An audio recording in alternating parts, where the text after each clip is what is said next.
Welcome to Where Parents Talk. My name is Lianne Castelino. Our guest today is a clinical psychologist who's been practicing for more than 40 years. Dr. Marianne Little is also Adjunct Assistant Professor at the University of Texas Southwestern Medical Center and an author.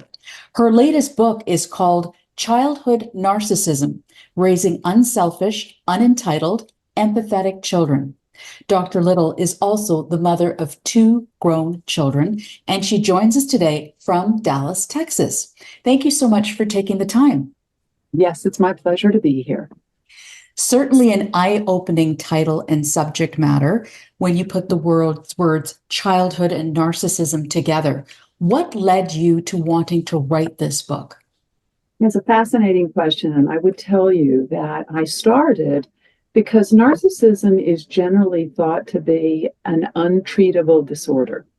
And it turns out that technically you cannot diagnose anyone with a narcissistic personality disorder until the age of 18. And it struck me that if you can't diagnose it until 18 and then it's largely untreatable, surely there must be something that we can do that predates that diagnosis to change things so that children don't grow up to become, if you will, solidly narcissistic. I guess an appropriate place to start with that backdrop is defining narcissism and narcissistic behavior. Yes. Well, I would tell you one of the surprising things that I've learned as I've been giving lectures around for my book is that narcissism is actually a good thing. Most people don't know that, but there is healthy narcissism, and then there is pathological narcissism. And in between, there are narcissistic tendencies and traits. And what happens is a full-blown disorder is characterized by someone who is selfish, self-centered, entitled, and lacking in empathy. The tragedy of that constellation of characteristics is that by definition, people with a full-blown narcissistic personality disorder have disordered interpersonal relationships. While they can be married or they might be a boss, they don't have, keep, and maintain healthy relationships with others. So narcissism in society continues to rise. What is contributing to this uptick? Yes, I would tell you there are two major influences around narcissism. The first is, and I believe really quite worrisome, is the cultural emphasis. I believe that the world we live in today overvalues winning and success, and a number of not so healthy directives. Be thin, be beautiful, be rich, take what you can get. And with it, it sort of normalizes, don't worry what you have to do to get there. And so if you hurt other people or if you mistreat them, you shouldn't feel badly about that because you got to the top. Those are all narcissistic values. And if we teach children in particular that is the goal and that that's the way to get there, we've done something that's not good for kids. Now, secondarily, I think parents are not immune to the same education from the culture. And what parent doesn't want their child to be successful? And I think there's a lot of misunderstanding about how do you actually contribute to a child's success in a healthy way. Let's talk first as we break that down into what are some signs of narcissism in a child, first of all? What kind of behavior do they exhibit that would show signs of this behavior? Yes. What's complicated about narcissism is that certain qualities are to develop over the course of childhood. And what you should see is that children over time are learning empathy. They're becoming increasingly cooperative. They're becoming concerned about the feelings of others, and they're demonstrating more mature coping skills. So you want to see some series of qualities developing at the same time that you want to see earlier qualities fade. And those include impulsiveness, aggressive responses, tantrums, demands for specialness and special treatment. And that should go down, whereas, if you will, these better, more adult desired qualities are coming on. At what age is a child when these types of behaviors could manifest? And when should a parent intervene if they see this type of behavior on a consistent basis? And what should they be doing? Well, I think you can see many of the signs of narcissism early on, but we can actually diagnose narcissism for research purposes by the age of 8. So by 7 and 8 and 9, you can begin to start seeing trends. If it's persisting into 11, 12, and 13, you're increasingly concerned. That they're evident in preschool is not terribly worrisome. It's that they don't fade over the course of those pre-elementary school age. What does research say, Dr. Little, about the root causes and contributing factors to narcissistic behavior?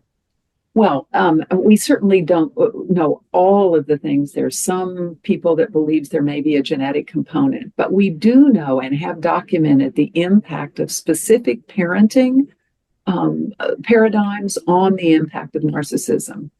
And the research has shown fascinating things like that parents who regard their children as special, as superior to other children, are actually building those kinds of self-centered, superior attitudes that they ultimately don't want to have in their children in later life. If you treat a child as special, it then doesn't really make sense if then you're upset with them as they grow older and they feel entitled to special treatment. Absolutely. What other types of specific behavior or parenting approaches, styles, tendencies could lead to narcissistic behavior in a child? Yes. Well, it turns out in my book, I researched all of the literature. And one of the things that was most interesting that became very clear is that it's not one specific type of parenting that contributes to narcissism, but rather there are 4 different constellations of characteristics. And the essential underlying principle is that parenting that contributes to narcissism takes any given value and either does too much or too little of it.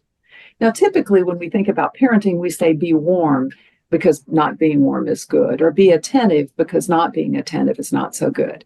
But it turns out that if you're too attentive, you can be too attentive and you can be not attentive enough. So you're really actually searching for the middle ground.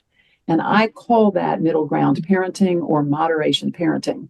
But with that in mind, let me tell you about the 4 different types of parents that do contribute to narcissism, or at least the research would suggest.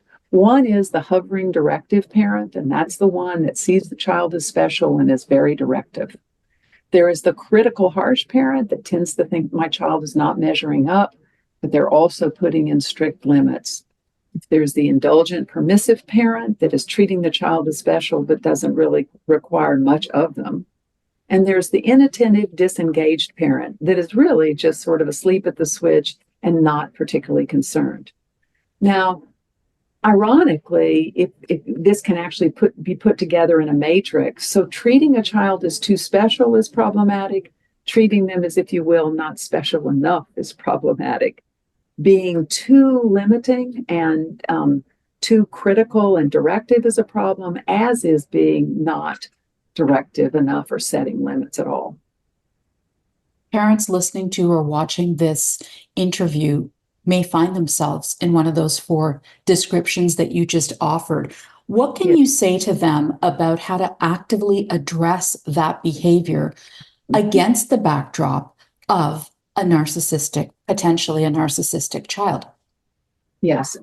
Well, what you're wanting parents to do is to realize is that the goal overarchingly is to love your child, but that there has to be some combination of loving them but not treating them as superior, and also limiting them enough with appropriate limits so that children are frustrated but not devastated.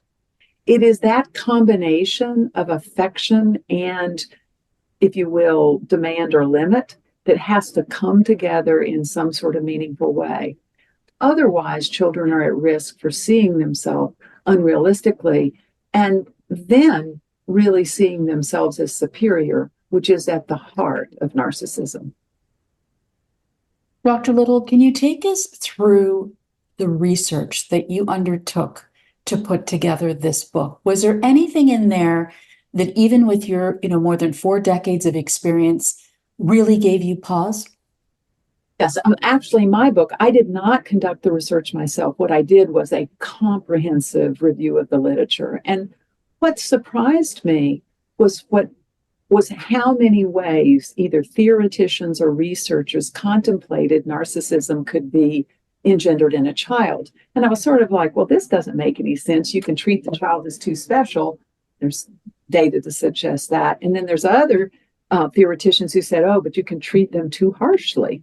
And so I was thinking, well, no, wait, too harsh, too special, too many limits, too few limits. And that's what drove me to create this model of moderation. And I think it's hard to really find the proper balance in the world in which we live, particularly because the demands on parents are, you better raise a child that can succeed in the world. It's a dangerous world out there. And if you don't do your job, your child will be left, kind of in the dust. And every parent's frightened by that. Could you paint a picture for us as to what could occur if narcissistic tendencies, narcissistic behavior in childhood go unchecked, unaddressed? Yeah, what I would tell you is, and I'm going to tell you a story in particular, just that many of these children will actually look practically perfect for a period of time. And you may not see the impact of these weaknesses. The primary impact, I believe, is in a self-concept, and the self-concept doesn't hold in the face of disappointment or frustration. And I tell a story in my book and when I lecture about a child that I treated many years ago who was practically perfect and admitted to or was trying to get in an Ivy League school and made the wait list. And when she didn't get in, she started cutting herself. She saw me for a very short period of time. And as luck would have it, she got in off the wait list and she quit cutting herself. Now, I thought something was wrong with this child because I thought there was a fragility to her self-concept. But the parents said, no. It was just that she didn't get in Yale. I would learn later that when she was in college, she had a steady boyfriend that lasted a year and a half, and he broke up with her. And when he broke up with her, she started cutting again. So that the vulnerability that was there would only show itself under certain sets of circumstances. But what it told us is that she couldn't sustain a blow and bounce back from it. And what do we want our children to have? We want them to like themselves, but not have to be perfect so that something doesn't disrupt their entire life when something doesn't go their way. Is there such a thing as it's too late to stop a child from becoming a narcissistic adult? I would tell you, I don't believe so. I believe there is a chance to change everyone. And I also would tell you, I also believe it's possible to change adults. It's not easily done, but I think with a willing participant, it can be done. I know because I've helped people do it. But I think it takes an extraordinary amount of commitment, and it's harder to change because I would just tell you, most narcissists don't believe there's anything wrong with them. Most of them present in my practice as a couple, and she's complaining about him, and he says, there's absolutely nothing wrong with me. It's really just her. She's too attentive to these things. I mean, she's out of balance. And what over time you would find is that pattern has persisted at work and in his family, or maybe with his siblings, where the specialness and the demandingness and the lack of empathy has cost him something all around. But convincing someone who thinks it's everybody else that maybe they have a part to play is easier said than done. Yeah, definitely. So how is a parent to take this information and turn it into something positive that they are aware of, that they are addressing? You've outlined 4 different styles that could be contributing factors to producing narcissistic children. It's on the uptick. It's increasing in the society we live in today. There are so many factors working against parents in particular. Where does a parent start? Well, I have some specific tips, and one of the cute ones I write about is I talk about never underestimate the importance of treating a child as ordinary. Now, that makes most people's hair curl, at the beginning, because they were saying, I don't want an ordinary child. But the truth of the matter is that being recognized as like everybody else is the way to join humanity. It's the way to become empathetic. If you're like me and I'm like you, we have a common bond. But if I'm superior to you, well, then what you don't have much to contribute to my conversation would be what the narcissist would say. And that's not what we want. What we want is children who are like everybody else in their mind's eye. Now, parents will say to me, but does that mean you're anti-excellence? And I say, no. I am not talking about being anti-excellence. You can be excellent in specific areas. You may be a talented artist. You may be a fast runner. You may be particularly good at writing. But it's when it shifts from special gifts in certain areas to I am overarchingly special, that's when you get into trouble. Let's talk about that with relation or with respect to your practice. You've been in private practice for many years. Yes. What are you noticing in terms of trends among some of your patients and clients that would contribute to, further validating this topic and the fact that there's now a book that you've written on it? Sure. That's a wonderful question. Very clever. And I would just tell you that the truth of the matter is that I never set about to write a book on narcissism, but I practice in a relatively accomplished, well-educated, financially secure part of the city. And I began to see more and more people that were married to narcissists, children that were behaving narcissistically, so that after a period of time, I started learning about this because I was seeing more of it. I was getting less people that were anxious or depressed and more people that were struggling with people with personality disorders. So I got in through the back door.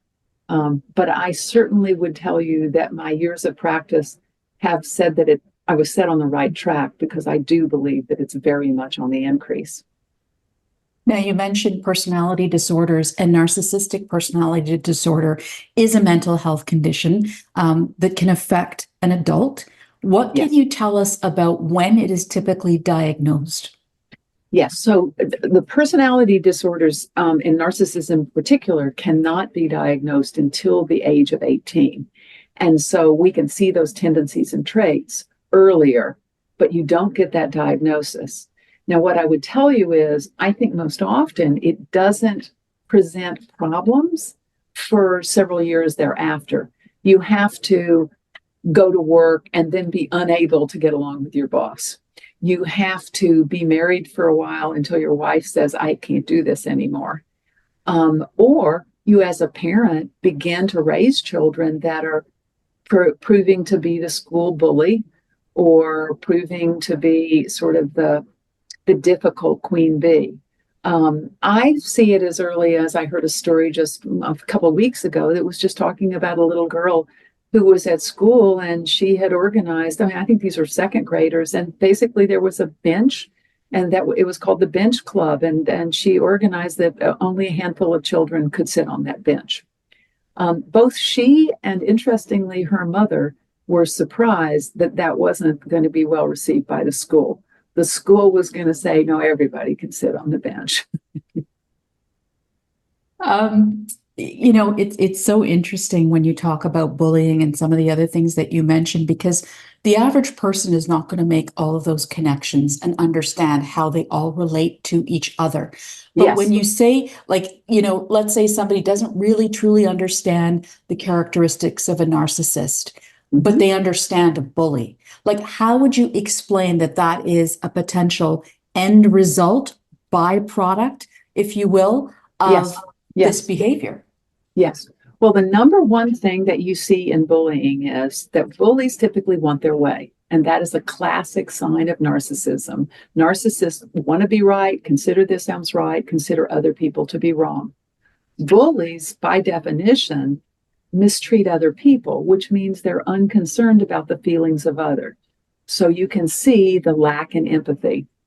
And I would just tell you that bullies, especially charismatic narcissists, are often hard to defeat because they exert such power that other children often fall in line. And I remember a little boy who said to me one time, his good friend was being terribly bullied by a child in a prestigious kind of prep school.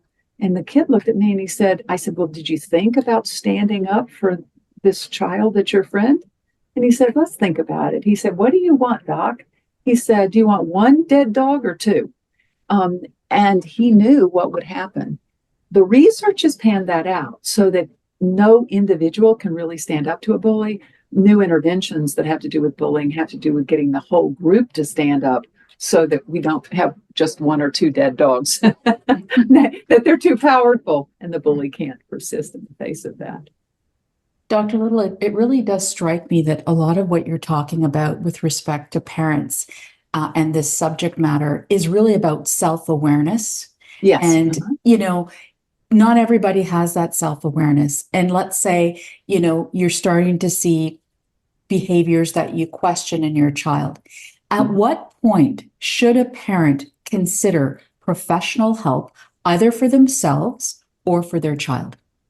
Yes, I think what you're asking parents to do is to look at patterns without prejudice.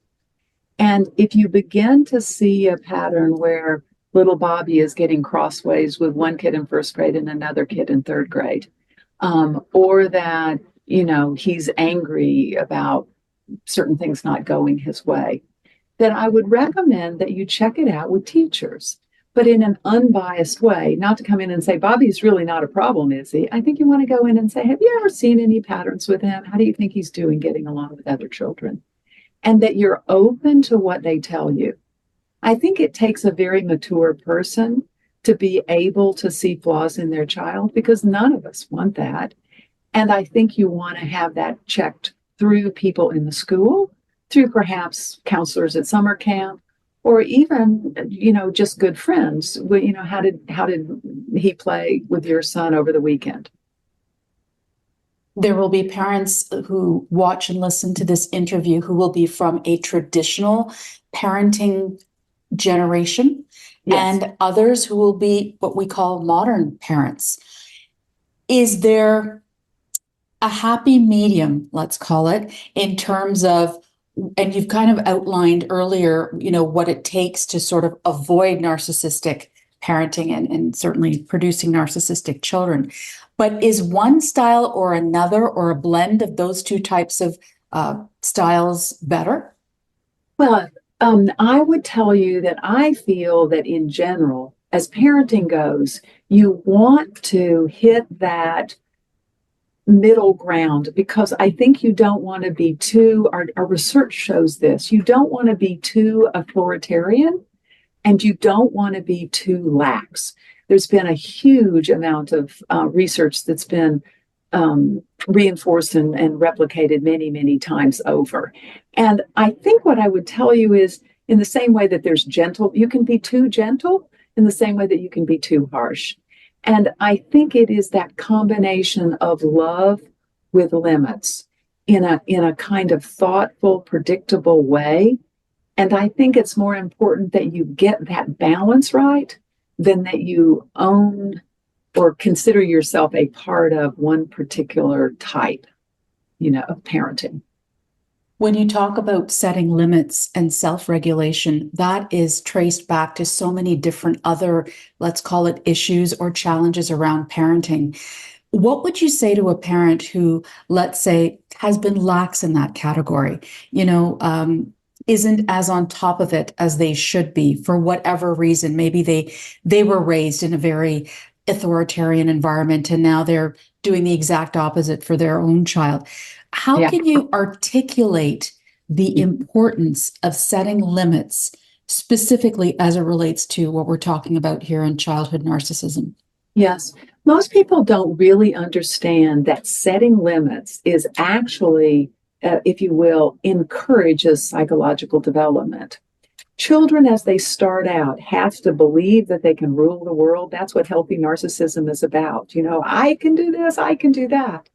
But frustration, when it gets introduced, forces children to deflate how fantastic they are. I'm not as well as I thought I was. She's not going to let me spend the night out. She's not going to let me punch my sister, whatever it might be. And that learning, that frustration is the opportunity to learn how to self-regulate. And it deflates the self-concept so that you're not superior. You're more like everybody else. You're just, the rules apply to everybody. And that softens the self-concept. Some people actually call it deflates grandiosity. You can't start off and say, I'm King Kong. At some point, the limits say, whoops, I'm not as powerful as I thought. I'm not King Kong. I'm just a kid. It's really interesting because of the times that we live in, that there are so many examples externally of narcissistic behavior, whether you're talking about leaders, celebrities, et cetera, to turn off that noise, to focus on what you're trying to do in terms of raising your own family is a challenge for many parents, depending on the family dynamic, et cetera. Dr. Little, what do you want parents to leave with from your book? I want them to lead with that they're the most important thing in a child's life, and that they can set the path for their child through love and affection and appropriate limits. I think I want them to de-idealize winning and being a superstar, and let their children know that love and affection remain constant, either with performance or without excellent performance. Ironically, it's accepting them as they are that often is the jet fuel for extraordinary performance, not the other way around. Dr. Marianne Little, author of Childhood Narcissism, so appreciate your time and your perspective today. Thank you so much. Thank you.